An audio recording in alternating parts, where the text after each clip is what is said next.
اعوذ باللہ من الشیطان الرجیم بسم اللہ الرحمن الرحیم اللہم صلی علی سیدنا مولانا محمد وعلی آل سیدنا مولانا محمد وبارک وسلم۔ السلام علیکم ورحمۃ اللہ وبرکاتہ ومغفرتہ۔ اللہ تعالیٰ کا بڑا شکر، کرم اور احسان کہ اس نے ہم سب کو اپنے دین کے خاطر ایک مرتبہ پھر بیٹھنے کی، پڑھنے کی، سمجھنے کی، کوشش کرنے کی توفیق عطا فرمائی۔ اللہ تعالیٰ کا بڑا کرم اور احسان ہے کہ اس نے ہمیں اپنے پسندیدہ عمل قرآن پڑھنا، قرآن سیکھنا، قرآن سکھانا، اس کے لیے چنا۔ ہماری دینی مجلس کا موضوع سورہ کہف، آج پارٹ 2 ہے سورہ کہف کا، اور اللہ تعالیٰ نے قرآن مجید میں سورہ کہف میں کچھ خاص قصے بیان کیے ہیں جن سے کچھ خاص علم حاصل ہوتا ہے۔ ہماری سورہ کہف کی آیت نمبر 46 میں اللہ تعالیٰ فرماتا ہے، آج کی جو سورہ کہف کا ہمارا شروعات ہم آیت نمبر 46 سے کر رہے ہیں، تو اس میں اللہ تعالیٰ فرماتا ہے، مال اور بیٹے دنیا کی زندگی کی رونق ہیں۔ مال اور بیٹے دنیا کی زندگی کی رونق ہیں، اور سدا یعنی کہ ہمیشہ باقی رہنے والے تو نیک عمل ہیں جو تیرے رب کے حضور ثواب کے لحاظ سے بھی بہتر ہوں گے، اور امید اور آرزو بھی نیک عمل پر ہی کی جا سکتی ہے۔ یعنی کہ اللہ تعالیٰ قرآن مجید میں سورہ کہف میں سکھا رہا ہے کہ ہمیں کیا دعا کرنا چاہیے اور کیا مانگنا چاہیے۔ مال اور اولاد تو صرف زندگی کی رونق ہے، صرف دنیا میں ہی رہنے والے ہیں اور ہمیشہ باقی رہنے والے نہیں ہیں۔ ہمیشہ ہمیشہ باقی رہنے والی چیز ہمارے نیک اعمال ہیں۔ تو اللہ تعالیٰ سکھا رہا ہے کہ آپ اس طرح سے دعا کریں کہ اللہ تعالیٰ ہمیں نیک اعمال کرنے کی توفیق عطا فرمائے، آمین۔ تو اس طرح سے اللہ تعالیٰ نے سورہ کہف میں یہ آیت مبارکہ سے یہ ہمیں سیکھ عطا فرمائی ہے۔ پھر آیت نمبر 50 میں فرمایا، اور جب ہم نے فرشتوں سے فرمایا کہ آدم علیہ السلام کو سجدہ سلامی دو، تو سب نے اس حکم پر عمل کیا، سب نے اس حکم پر عمل کیا سوائے ابلیس کے، یعنی کہ شیطان کے، جو جناتوں میں سے تھا۔ پھر اپنے رب کے حکم کی نافرمانی پر اتر آیا، تو کیا تم اب مجھے چھوڑ کر ابلیس کو اور اس کی اولاد کو، یعنی کہ اس کے چاہنے والوں کو، شیطانوں کو، سرکش جناتوں کو، اس کے چیلے چپاٹوں کو اپنا دوست بنا لو گے؟ استغفر اللہ۔ یہاں اللہ تعالیٰ ہمیں سکھا رہا ہے کہ ہمیں کسے اپنا دوست بنانا ہے، کس کی اطاعت کرنا ہے، کس کو فالو کرنا ہے۔ تو اللہ تعالیٰ کیا فرما رہا ہے کہ میں نے جب آدم علیہ السلام کو پیدا فرمایا اور فرشتوں کو حکم دیا، سب کو، جناتوں کو حکم دیا کہ ان کو سجدہ سلامی کرو، تو ابلیس یعنی شیطان جو جنات میں تھا، اس نے منع کر دیا، حکم کی نافرمانی کر دی، حکم کی نافرمانی پر اتر آیا۔ تو اللہ تعالیٰ شیطان سے ناراض ہوا اور ہمیں سمجھا رہا ہے کہ کیا تم اس کے دوست بن جاؤ گے، شیطان کی پیروی کرنے والے بن جاؤ گے؟ وہ تو تمہارا کھلا دشمن ہے۔ کیا فرما رہا اللہ تعالیٰ؟ وہ تمہارا کھلا دشمن ہے، اس کے چیلے چپاٹے یعنی کہ تمام سرکش، جنات، شیطان سب تمہارے کھلے دشمن ہے، اس کا ساتھ دینے والے تمہارا کھلے دشمن ہے۔ خوب سمجھ لو کہ ظالموں کو ایسی دوستی کا بڑا برا بدلہ مل کر رہے گا۔ اب آگے فرمایا، بہت سی باتوں میں جھگڑے بحث کرنا انسان کی عادت ہے۔ بہت سی باتوں میں جھگڑے بحث کرنا انسان کی عادت ہے، اسی لیے ہم نے اس قرآن میں انسانوں کے لیے ہر قسم کی مثال کھول کھول کر کئی طرح سے بیان فرما دی۔ سبحان اللہ۔ یعنی کہ اللہ تعالیٰ نے انسانوں کو خود پیدا فرمایا۔ اللہ تعالیٰ ہر انسان سے پوری طرح واقف ہے۔ اللہ خود خالق ہے، خود مالک ہے، اس نے ہمیں خلق کیا، یعنی کہ اس نے ہمیں پیدا فرمایا۔ تو جو جس چیز کو بناتا ہے وہ اس کی فطرت سے پوری طرح سے واقف ہوتا ہے. تو انسان کی فطرت سے اللہ تعالیٰ سب سے بہتر واقف ہے. اللہ سے زیادہ انسان کو کوئی نہیں جانتا. تو اللہ تعالیٰ قرآن مجید میں سورہ کہف کی آیت نمبر 54 میں کیا فرما رہے ہیں کہ بہت سی باتوں میں جھگڑے فساد کرنا، بحث کرنا انسان کی عادت ہے. اسی لیے ہم نے اس قرآن میں انسانوں کے لیے ہر قسم کی مثال، یعنی کہ ہر طرح کا اگزامپل، ہر طرح کا ادھارن کھول کھول کر صاف طور پر بیان کر دیا، تاکہ انسان آپس میں جھگڑے نہیں، ہر بات کو سمجھ جائے، اچھی طرح سے اسے بات سمجھ میں آ جائے. یہ مقصد قرآن مجید کا سب سے بڑا مقصد ہے کہ انسانوں کو صحیح راہ دکھانا، صحیح بات سمجھانا، حق اور ناحق میں فرق سمجھانا. یہ قرآن مجید کا مقصد ہے. تو اس طرح سے سورہ کہف میں ہم نے جو ابھی تک سمجھا اور پڑھا، آج کی آیت مبارکہ جو پڑھی اس میں خاص طور پہ یہ بات نکلی کہ انسان کو مال اور دولت نہیں مانگنا چاہیے، بلکہ نیک اعمال کی خواہش کرنا چاہیے. مال اور دولت صرف دنیا کے لیے ہے، دنیا میں ختم ہو جائے گی. اولاد، مال، دولت، اولاد سب کے بارے میں بات آئی، یہ سب دنیائی باتیں ہیں، دنیا میں ختم ہو جائے گی. لیکن نیک اعمال ہمیشہ آپ کے ساتھ رہیں گے. مرنے کے بعد مال، دولت اور اولاد ختم ہو جائے گی، لیکن نیک اعمال آپ کے ساتھ رہیں گے. اور انسان کو سمجھائش کے لیے، سمجھانے کے لیے قرآن مجید نازل کیا گیا. اب جیسا میں نے آپ کو بتایا کہ سورہ کہف میں کچھ خاص قصے آئے ہیں جن سے ہمیں کچھ خاص علم حاصل ہوتا ہے. کچھ چنندہ ایسی باریک باتیں ہیں جن پر غور کیا جائے تو بہت ساری باتیں کھلتی ہیں، سامنے آتی ہیں. جیسے ہم نے ایک پڑھا تھا کہ پہلا قصہ جو آیا تھا اس پہ ہم نے غور کیا پچھلی مجلس میں. پھر آج جو ہم پڑھنے جا رہے ہیں اس میں بھی کچھ خاص باتیں ہیں، اس سے بھی ہمیں بہت کچھ سیکھنے کو ملے گا. تو یہ جو بات آج کا قصہ ہم پڑھنے جا رہے ہیں، اس سے یہ پتہ چلتا ہے کہ کیسے زندگی بسر کرنا چاہیے. آیت نمبر 32 میں یہ قصہ شروع ہو رہا ہے کہ ان کو 2 آدمیوں کا قصہ سنا دو، جس میں سے ایک کو ہم نے انگور کے 2 باغ عطا کیے تھے اور ان دونوں باغیچوں کو کھجور کے درختوں کی باڑ لگا کر احاطہ کر کے محفوظ کر دیا تھا، اور ان دونوں باغوں کے بیچوں بیچ کھیتی باڑی کا انتظام بھی خوب کر دیا تھا. اللہ تعالیٰ نے ایسے لوگوں کا قصہ بتا رہا ہے یہاں پہ. اللہ تعالیٰ ایسا بیان کیا جا رہا ہے قرآن مجید میں جن کو اللہ تعالیٰ نے اچھی طرح سے نوازا تھا، ہر چیز سے نوازا تھا، انہیں کھیت باغات دیے تھے. دونوں باغیچے خوب بھرپور پھل دیتے رہے اور کسی چیز کی کمی نہ تھی. اور باغوں کے بیچوں بیچ ہم نے نہریں بھی جاری کر دی تھی، اور اس کے پاس آمدنی کے لیے بہت سے ذریعے تھے، جس پر اترا کر وہ اپنی ملاقاتی سے بات کرتے ہوئے بولا کہ میں تجھ سے زیادہ مالدار ہوں. اب 2 انسانوں میں سے ایک شخص دوسرے کو بولتا ہے کہ میں تجھ سے زیادہ مالدار ہوں، میری عزت اور میری شہرت، میرے چاہنے والے لوگ بہت زیادہ ہیں. اکڑتا ہوا اپنے باغ میں اس حال میں داخل ہوا کہ خود اپنا ہی نقصان کرنے لگا جب اس نے یہ بکواس کی کہ میں نہیں سمجھتا کہ باغ کبھی اجڑ سکتا ہے. اب اکڑ اور تکبر، گھمنڈ انسان کو کس طرح برباد کرتا ہے وہ اس قصے سے ہمیں سمجھ میں آئے گا. یہاں تک کہنے لگا کہ قیامت کی گھڑی کبھی آ سکتی ہے، ایسا میری سمجھ میں نہیں آتا. استغفر اللہ. مطلب اتنا زیادہ اکڑتا تھا، اتنا زیادہ دنیا میں کھو گیا تھا کہ قیامت کو جھٹلاتا تھا. استغفر اللہ، نعوذ باللہ. اور اپنے آپ کو بہت طاقتور سمجھتا تھا. اور اگر ایسا ہوا بھی اور مجھے اپنے رب کے حضور جانا بھی پڑا تو مجھے وہاں اس سے بھی بہتر مقام ملنا ہی چاہیے. اب وہ اتنا زیادہ تکبر گھمنڈ میں ہے کہ وہ اپنے آپ کو اس قابل سمجھ رہا ہے کہ مجھے تو اس سے بہتر مقام ملنا چاہیے اگر آخرت میں بھی کچھ ہوتا ہے تو.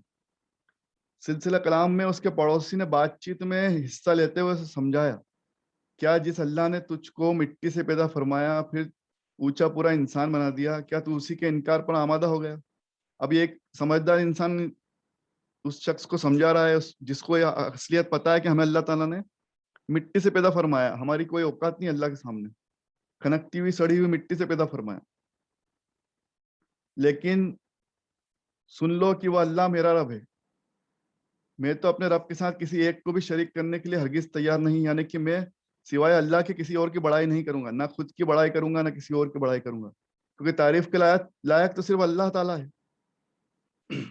اللہ تعالیٰ قرآن مجید کی پہلی آیت مبارکہ جو سورہ فاتحہ ہم پڑھتے ہیں، الحمدللہ رب العالمین، اس میں اللہ تعالیٰ نے سکھا دیا، فرما دیا کہ تمام تعریفیں صرف اور صرف اللہ تعالیٰ کے لیے، تمام تعریفوں کے لائق اللہ تعالیٰ ہے، الحمدللہ رب العالمین، اللہ تعالیٰ ہی جس کے لیے تمام تعریفیں ہیں، جو تمام جہانوں کا رب ہے۔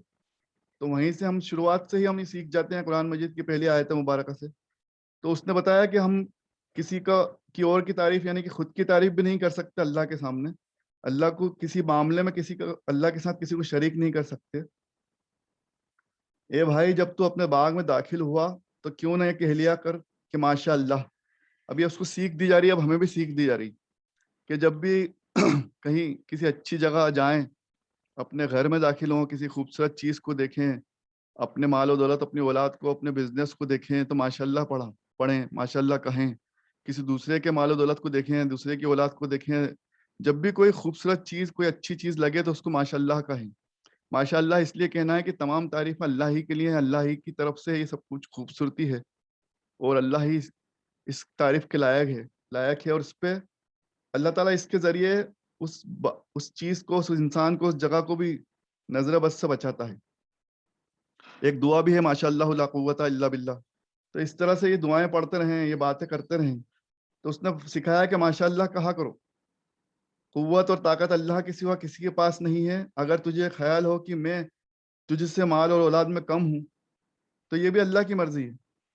اب وہ پڑوسی سکھا رہا ہے، ساتھ والا انسان، وہ اس کا بھائی ہے، اس کا دوست ہے، اس کا خیر خواہ ہے، تو وہ سکھا رہا ہے کہ یہ اچھا طریقہ نہیں ہے اکڑنے کا اور تکبر اور گھمنڈ کرنے کا۔ آج تو جو بھی پا رہا ہے، جو بھی تجھے مل رہا ہے، سب اللہ کی مرضی سے۔ تو بے شک جو بھی ہوتا ہے سب کچھ اللہ کی مرضی سے ہے، جو عطا ہوتا ہے، جو دیا جاتا ہے، جو لیا جاتا ہے، سب اللہ کی مرضی سے۔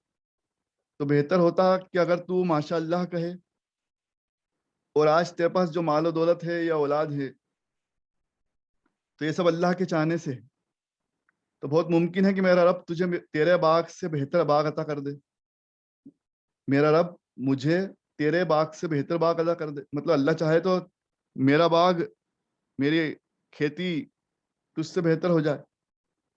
اگر فیصلہ فرما لے گا تو اوپر سے کوئی آفت بھیج کر تیرے فیصلے، جو تیرا فیصلہ ہے ابھی تک تو جو اکڑ رہا ہے، جس پہ تو تکبر گھمنڈ کر رہا ہے، اس فصل بہار باغ کو صبح آتے ہی پھسلتی ہوئی زمین بنا ڈالے گا۔ اللہ چاہے تو سب کچھ ممکن ہے۔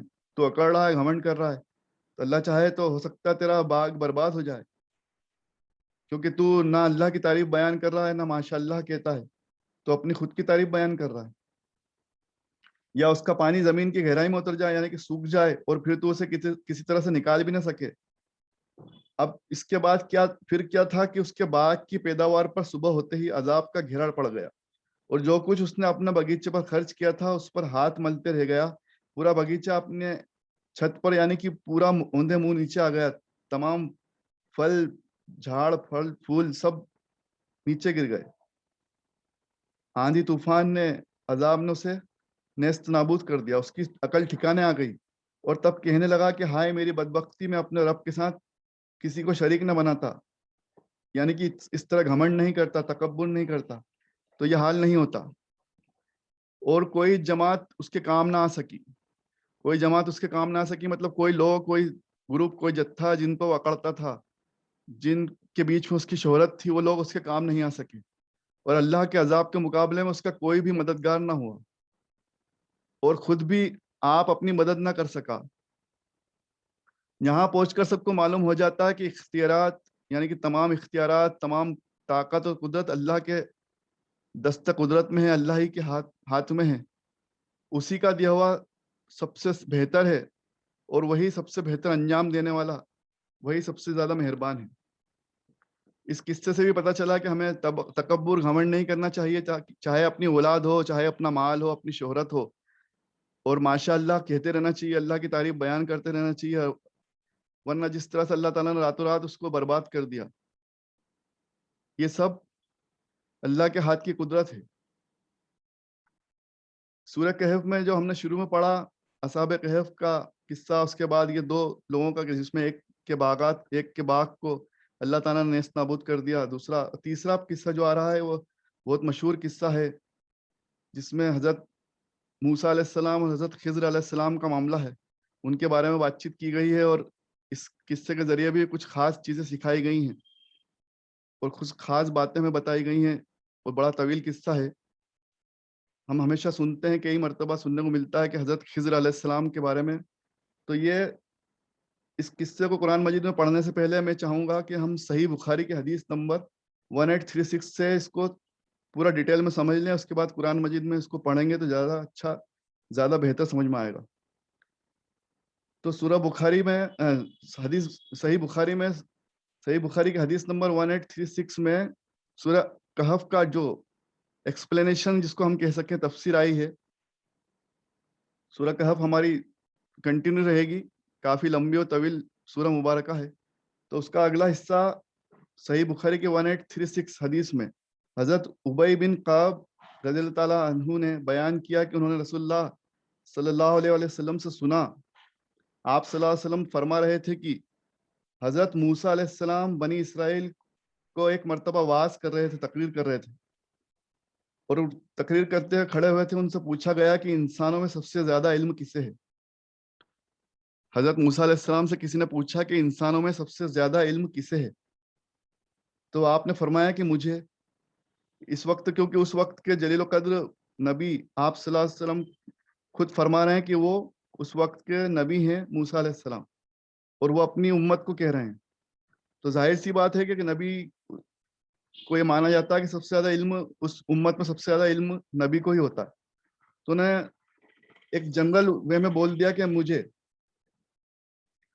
اب اس پر اللہ تعالیٰ نے انہیں ٹوکا, انہیں روکا وحی کے ذریعے, کیونکہ انہوں نے علم کو اللہ تعالیٰ کی طرف منسوب نہیں کیا تھا. اب یہ سیکھ سب سے پہلی ملتی ہے اس قصے سے. حضرت موسیٰ علیہ السلام نے یہ بول دیا تھا, غلطی سے ان کے منہ سے نکل گیا تھا مجھے علم ہے, سب سے زیادہ علم ابھی مجھے ہے. حالانکہ وہ ایک ان کی سوچ بھلے ہی یہ رہی ہو کہ انسانوں میں ابھی میں نبی ہوں تو میرے پاس سب سے زیادہ علم ہے, لیکن اللہ تعالیٰ یہ بھی پسند نہیں کرتا. آپ کبھی نہ بولیں, کوئی بھی انسان یہ نہ سوچے کہ سب سے زیادہ علم اس کے پاس ہے, سب سے زیادہ طاقت اس کے پاس ہے. استغفر اللہ, کبھی نہیں. واللہ عالم یعنی کہ تمام علم اللہ کے پاس ہے, سارا کے سارا علم اللہ کے پاس ہے. تو اللہ تعالیٰ نے موسیٰ علیہ السلام کو فرشتے بھیج کر وحی کے ذریعے ٹوکا اور روکا, اور اللہ تعالیٰ نے انہیں کہا, وحی کے ذریعے بتایا کہ دو دریاؤں, ایک فارس اور روم جہاں پر ملتے ہیں, میرا ایک بندہ ہے جو تم سے زیادہ علم رکھتا ہے. دو دریاؤں کے پاس جاؤ جہاں پر فارس اور روم ملتا ہے, وہاں پر اس دریا میں جب وہ جہاں ملتے ہیں وہاں جا کر ایک شخص سے ملو جو تم سے زیادہ علم رکھتا ہے. اور اس بات کو حضرت موسیٰ علیہ السلام نے عرض کیا, اے رب میں ان سے کیسے ملوں, ان تک کیسے پہنچ پاؤں گا. اللہ تعالیٰ نے بیان کیا کہ اپنے ساتھ ایک مچھلی لے لو, اپنے ساتھ ایک مچھلی لے لو اور اسے ایک جنبیل میں رکھ لو. وہ جہاں گم ہو جائے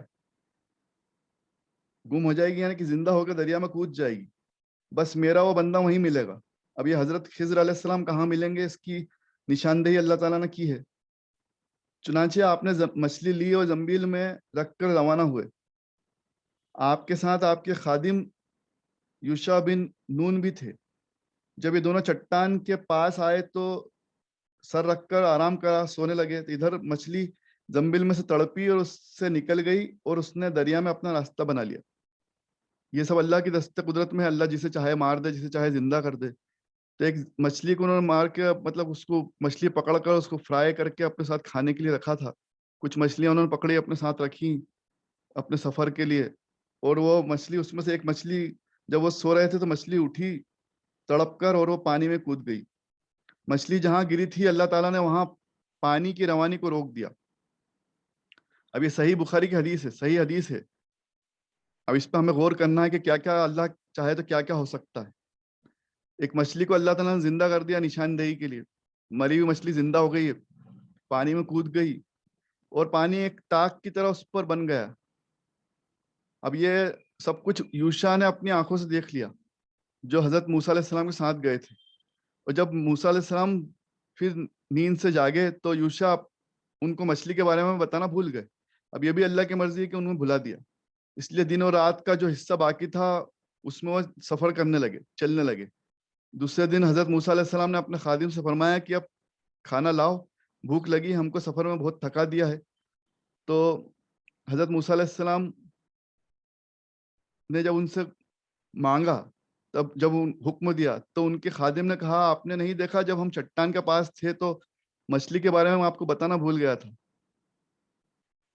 اور صرف شیطانوں نے یاد رہنے نہیں دیا. اب یہ شیطان نے انہیں خلل ڈالا تھا، اس نے تو عجیب طریقے سے اپنا راستہ بنا لیا تھا. آپ صلی اللہ علیہ وسلم نے فرمایا مچھلی نے تو دریا میں اپنا راستہ لیا، اور حضرت موسیٰ علیہ السلام ان کے خادم کو دیکھ کر تعجب ہوا. حضرت موسیٰ علیہ السلام نے فرمایا کہ یہ وہی جگہ تھی جس کی تلاش میں ہم تھے، یعنی کہ ہم بھول گئے اس جگہ ہم نے دھیان دینا تھا. اب موسیٰ علیہ السلام تو نیند میں تھے اور ان کے خادم نے بات دیکھی تھی، بتانا بھول گیا. چنانچہ دونوں حضرات پیچھے اسی راستے سے لوٹے. بیان کیا گیا کہ دونوں حضرات پیچھے اپنے نقش قدم پر چلتے رہے جدھر سے وہ آئے تھے. آخر اس چٹان تک پہنچ گئے جہاں انہوں نے دیکھا کہ ایک صاحب یعنی کہ خضر علیہ السلام کپڑے میں لپٹے ہوئے وہاں بیٹھے ہیں. اب اللہ تعالیٰ نے جو جن سے ملانے کے لیے ان کو بھیجا تھا وہ حضرت خضر علیہ السلام وہاں انہیں بیٹھے ہوئے مل گئے. موسیٰ علیہ السلام نے انہیں سلام کیا. حضرت خضر علیہ السلام نے کہا تم کون ہو؟ تمہارے ملک میں سلام کہاں سے آ گیا؟ موسیٰ علیہ السلام نے فرمایا کہ میں موسیٰ ہوں. پوچھا بنی اسرائیل کے موسیٰ؟ یعنی کہ خضر علیہ السلام کو تو اللہ تعالیٰ نے خاص علم عطا فرمایا تھا. تو خضر علیہ السلام کو سن کر بڑا تعجب ہوا کہ یہ لوگ سلام کرتے ہیں یعنی کہ مسلمان ہیں، ایمان والے ہیں. تو انہوں نے پوچھا کہ تم نے سلام کہاں سے سیکھا؟ تو انہوں نے بتایا کہ میں موسیٰ ہوں، اس نبی ہوں موسیٰ علیہ السلام. تو انہوں نے بولا کہ اچھا تم موسیٰ ہو؟ فرمایا کہ جی ہاں، اللہ نے تو انہیں علم دیا تھا کہ موسیٰ ہے، موسیٰ علیہ السلام ہیں. آپ کے پاس اس غرض سے حاضر ہوا کہ جو ہدایت کا علم آپ کو حاصل ہے مجھے بھی مل جائے، مجھے بھی سکھا دیں. اب دیکھیے ان کی ایک ذرا سی غلطی سے اللہ تعالیٰ نے انہیں کیا بول دیا تھا کہ تم نے یہ بول دیا کہ مجھے سارا علم ہے، تو اب میں نے تم سے زیادہ علم والا ایک بندہ رکھا، جاؤ اس سے علم سیکھ کے آؤ. تو اللہ تعالیٰ نے قرآن مجید میں فرمایا کہ ہم نے ایک سے بڑھ کر ایک سے بہتر ایک فرمائے بندے پیدا فرمائے. اب وہ علم میں بھی ایک سے بڑھ کر ایک ہے، طاقت میں ایک سے بڑھ کر ایک ہے، قوت میں ایک سے بڑھ کر ایک ہے، ہدایت میں ایک سے بڑھ کر ایک ہے. تو اللہ تعالیٰ کا یہ نظام ہے کہ اللہ تعالیٰ نے ہر وقت ایک سے بڑھ کر ایک پیدا فرمایا ہے. تو کبھی بھی ہم اپنے آپ کو یہ نہ سمجھیں کہ ہمارے پاس سب سے زیادہ علم ہے. تو موسیٰ علیہ السلام کو یہ سیکھ دینے کے لیے فرمایا کہ جاؤ میرا ایک بندہ ہے، اس کے پاس بھی خاص علم ہے، تم اس سے یہ علم سیکھ کر آؤ. تو موسیٰ علیہ السلام نے ان سے گزارش کی کہ آپ مجھے وہ ہدایت وہ علم سکھا دیں جو اللہ تعالیٰ نے آپ کو فرمایا ہے. تو حضرت خضر علیہ السلام نے فرمایا موسیٰ آپ میرے ساتھ صبر نہیں کر سکتے. اب یہ بھی ایک سیکھ آ رہی ہے اس میں کہ انسان کو صبر رکھنا چاہیے. اگر علم سیکھنا ہے، کوئی ہنر سیکھنا ہے، تو علم و ہنر سیکھنے کے لیے انسان کو صبر رکھنا بہت ضروری. صبر رکھے گا تو ہنر سیکھے گا، علم سیکھے گا. اور بے صبرا انسان کچھ نہیں سیکھ سکتا. تو صبر رکھنا چاہیے، ہر معاملے میں صبر رکھنا چاہیے. اللہ تعالیٰ ہر چیز میں صبر رکھنے والوں کو عطا فرماتا ہے، چاہے مال ہو، دولت ہو، علم ہو، قدرت ہو، طاقت ہو، کوئی ہنر ہو. تو انہوں نے بتایا کہ آپ صبر نہیں کر سکو گے. مجھے اللہ تعالیٰ کی طرف سے ایک خاص علم ملا ہے جسے آپ نہیں جانتے ہو. اسی طرح آپ کو اللہ تعالیٰ کی طرف سے جو علم ملا ہے وہ میں نہیں جانتا. اب دیکھیں یہاں پر تعریف بھی کی جا رہی موسیٰ علیہ السلام کی، کیوں نبی ہیں تو بے شک اللہ نے ان کو خاص علم عطا فرمایا. تو موسیٰ علیہ السلام کو بھی یہ کہا جا رہا ہے کہ آپ کو بھی اللہ تعالیٰ نے ایک خاص علم عطا فرمایا. اب یہ تو صرف سیکھ کے لیے اللہ تعالیٰ نے انہیں بھیجا تھا حضرت خضر علیہ السلام کے پاس، وہ تمام آنے والی امتوں کے لیے بھی سیکھ تھی. اس قصے میں ایک سیکھ یہی ہے بس کہ ہمیں یہ نہیں سمجھنا ہے کہ ہم سب سے زیادہ علم والے ہیں. حالانکہ علم تو اللہ تعالیٰ نے، قدرت تو اللہ تعالیٰ نے موسیٰ علیہ السلام کو بھی خاص بخشی تھی. اور موسیٰ علیہ السلام اللہ تعالیٰ کے جو کلیم اللہ ہیں، موسیٰ علیہ السلام کلیم اللہ تعالیٰ سے کلام کیا کرتے تھے.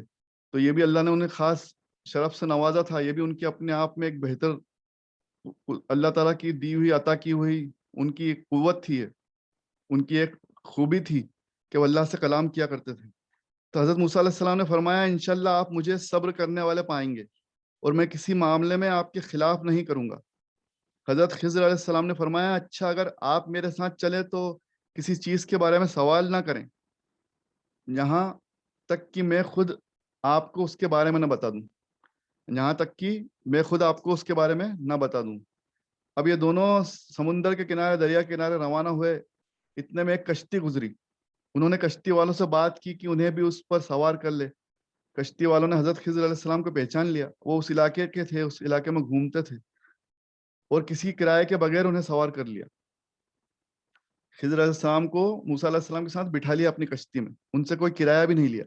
جب یہ دونوں کشتی پر بیٹھ گئے تو حضرت خضر علیہ السلام نے کلہاڑے سے اس کشتی کا ایک تختہ نکال ڈالا, کشتی کو ایک جگہ سے توڑ دی.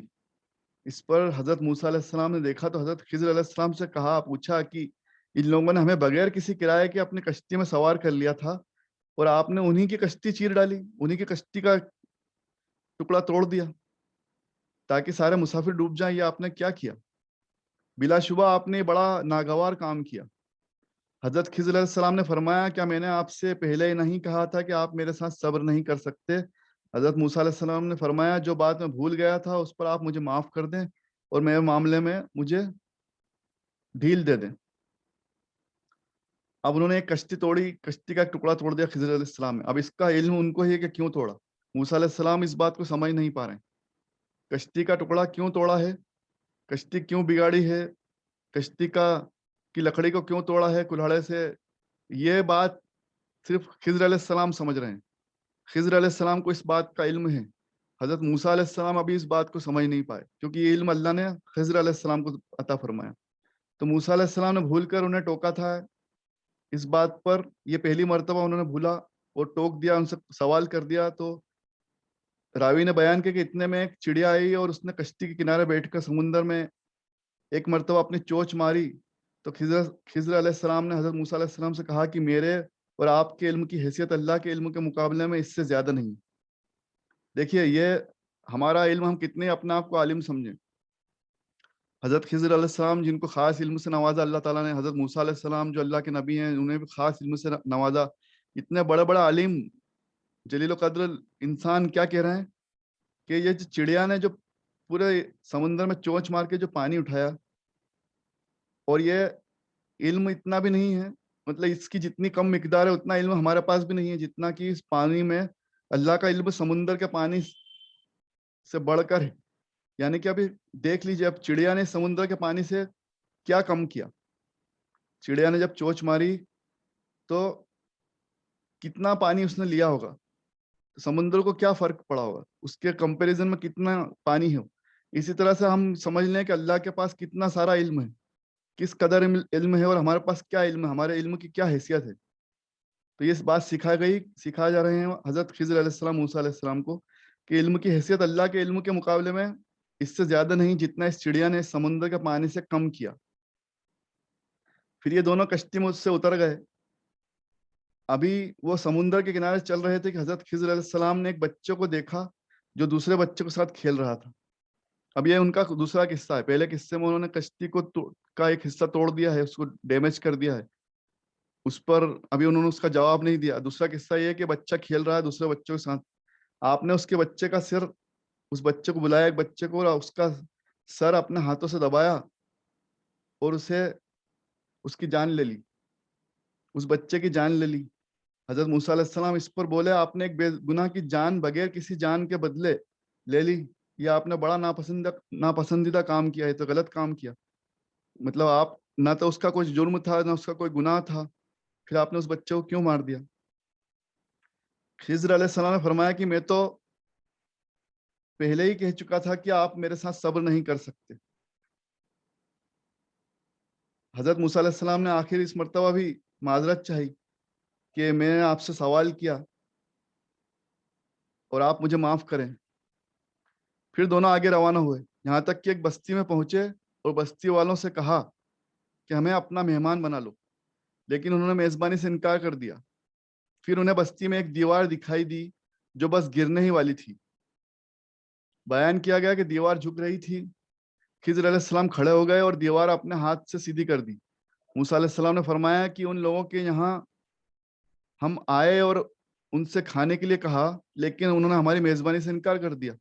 اگر آپ چاہتے تو دیوار کو سیدھا کرنے کے لیے بدلے میں کچھ ان سے لے لیتے. اب دو بار دیکھیے, ایک بار انہوں نے بنا مطلب کہ کشتی کی لکڑی توڑ دی, دوسری بار انہوں نے ایک بچے کو مار دیا, تیسری بار یہ ہے کہ جو لوگ ان کی مہمان نوازی کرنے کو تیار نہیں ہے ان کے یہاں انہوں نے ایک گرتی دیوار کو سیدھا کر دیا.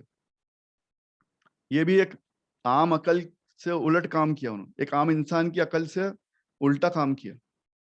خضر علیہ السلام نے فرمایا کہ بس اب میرے ساتھ آپ نہیں چل سکتے کیونکہ میں نے آپ سے کہا تھا کہ آپ مجھ سے بار بار سوال مت کرنا, اور اللہ تعالیٰ کا ارشاد ہے کہ ذالکا تاویل معلم تسپتی علیہ صبرا، یعنی کہ اب تم صبر نہیں کر سکے، تم مجھ سے پوچھ رہے ہو، بار بار مجھ سے سوال کر رہے ہو. تو رسول اللہ صلی اللہ علیہ وسلم نے فرمایا ہم تو چاہتے تھے کہ حضرت موسیٰ علیہ السلام نے سے صبر کیا ہوتا تاکہ اللہ تعالیٰ ان کے اور واقعات ہم سے بیان کرتا، کہ کاش وہ صبر کر لیتے تو ان کو اور زیادہ علم سیکھنے کو ملتا. حضرت خضر علیہ السلام کے ساتھ رہتے گھومتے تو انہیں اور نئی نئی باتیں سیکھنے کو ملتی، لیکن اب 3 مرتبہ انہوں نے سوال کر لیا تو اس پر خضر علیہ السلام ان سے تھوڑا سا ناراض ہو گئے اور ان سے کہا کہ اب تم بار بار سوال کرتے ہو.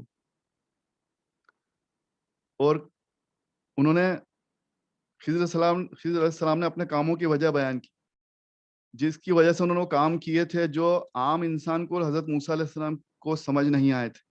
کشتی والوں کا آگے ایک بادشاہ تھا جو ہر اچھی کشتی کو چھین لیا کرتا تھا.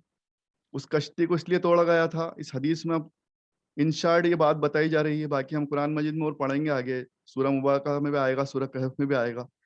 تو اس حدیث سے ہمیں یہ پتہ چل رہا ہے کہ آگے آپ صلی اللہ علیہ وسلم فرما رہے ہیں کہ انہوں نے یہ خلاصہ کیا خضر علیہ السلام نے کہ کشتی اس لیے توڑی کہ آگے ایک بادشاہ تھا جو ہر اچھی کشتی کو چھین لیا کرتا تھا، تو اس کشتی میں تھوڑا سا ایپ کر دیا تاکہ کوئی ان کی کشتی کو چھینے نہیں. مطلب کہ ہمیں بظاہر تو ایسا دکھ رہا تھا کہ ان کی کشتی کا نقصان کر دیا. خضر علیہ السلام نے، ایک عام انسان کا علم یہ کہہ رہا تھا، لیکن خاص علم حضرت خضر علیہ السلام کے پاس تھا.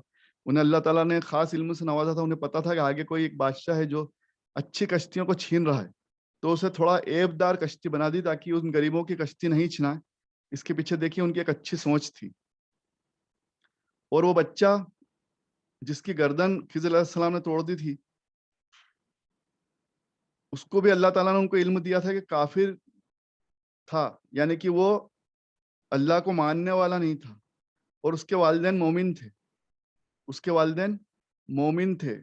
جو بڑا ہو کر وہ بچہ اپنے والدہ کے لیے نقصان اور پریشانی کا سبب بننے والا تھا، اس لیے اس کو بھی اللہ تعالیٰ نے مار دیا. اللہ تعالیٰ کے کرم سے، اللہ کے حکم سے حضرت خضر علیہ السلام نے اس کو مار دیا. یعنی کہ یہ پتہ چلا کہ یہ پہلا جو عمل ہوا تھا اس میں یہ تھا کہ کشتی اس لیے توڑی گئی کہ آگے ایک بادشاہ کشتی چھین رہا تھا. دوسرے عمل میں بچے کو اس لیے مارا کہ بچہ کافر تھا اور وہ ایمان والا نہیں تھا، وہ بڑا ہو کر اپنے باپ ماں کے لیے آزمائش بننے والا تھا. اس کے والدین بہت اچھے نیک تھے، مومن تھے، تو وہ ان کے لیے پریشانی کا سبب بننے والا تھا. تو اللہ تعالیٰ نے علم حاصل کروایا، حضرت خضر علیہ السلام کو خاص علم دیا اور خضر علیہ السلام نے اسے مار دیا. تو یہ بظاہر بڑے غلط کام دکھ رہے تھے، لیکن اس کے پیچھے سوچ بہت اچھی تھی. بادشاہ سے کشتی کو بچانا تھا، والدین کو اس نافرمان اولاد سے بچانا تھا.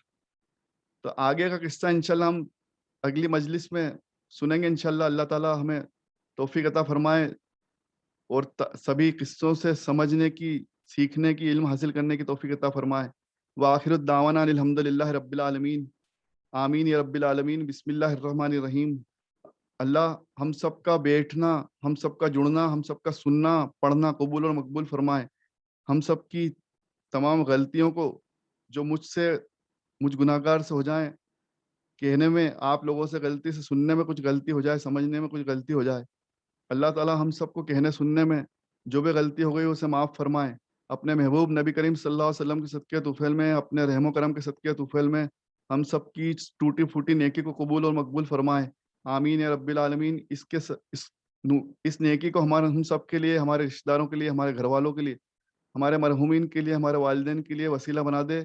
اللہ تعالیٰ ہمارے والدین کو، ہمارے رشتہ داروں کو، ہم سب کو، ہمارے گھر والوں کو، تمام امت مسلمہ کو جنت الفردوس عطا فرمائے. ہم سب کو جنت الفردوس عطا فرمائے. اللہ تعالیٰ تمام بیماروں کو شفا، تندرستی اور صحت یاب عطا فرمائے. ہم سب کو شفا، تندرستی اور صحت یاب عطا فرمائے. ہم سب کو ہر دکھ تکلیف سے، رنج غم صدمے لا علاج بیماری سے ہم سب کی حفاظت عطا فرمائے. جس نے دعا کے لیے کہا ہے، اللہ تعالیٰ سب کو شفا، تندرستی اور صحت یاب عطا فرمائے. تمام بیماروں کو شفا عطا فرمائے. لا علاج بیماری سے ہم سب کو، ہمارے بھائی بہنوں کو سب کو بچا لے. اللہ سب کو طاقت، تندرستی عطا فرمائے. اللہ تعالیٰ سب کو صحیح علاج عطا فرمائے. آمین یا رب العالمین. اللہ دنیا آخرت کی تمام بھلائیاں، رحمتیں، برکتیں، عظمتیں، نعمتیں، امن و امان اور عافیت عطا فرمائے. آمین یا رب العالمین. اللہ تعالیٰ سب کی جائز تمناؤں کو پورا فرمائے. سب کو بہتر اور حلال رزق عطا فرمائے. ہم سب کے روزی روزگار میں برکت عطا فرمائے. اللہ تعالیٰ ہم سب کے علم میں مزید برکت عطا فرمائے اللہ تعالیٰ. جیسا فرمایا قرآن مجید میں ہم نے آج پڑھا کہ اللہ تعالیٰ فرماتا ہے کہ علم اور اعمال تمہارے لیے ہمیشہ رہنے والے ہیں, تمہارے ساتھ ہمیشہ رہنے والے ہیں. تو اللہ تعالیٰ ہمیں صحیح علم اور صحیح اعمال کرنے کی توفیق عطا فرمائے. آمین یا رب العالمین. ایمان والی زندگی, ایمان والی موت نصیب عطا فرمائے. ربنا آتینا فی الدنیا حسنۃ وفی الآخرۃ حسنۃ وقینا عذاب النار. آمین. شکریہ. اللہ حافظ.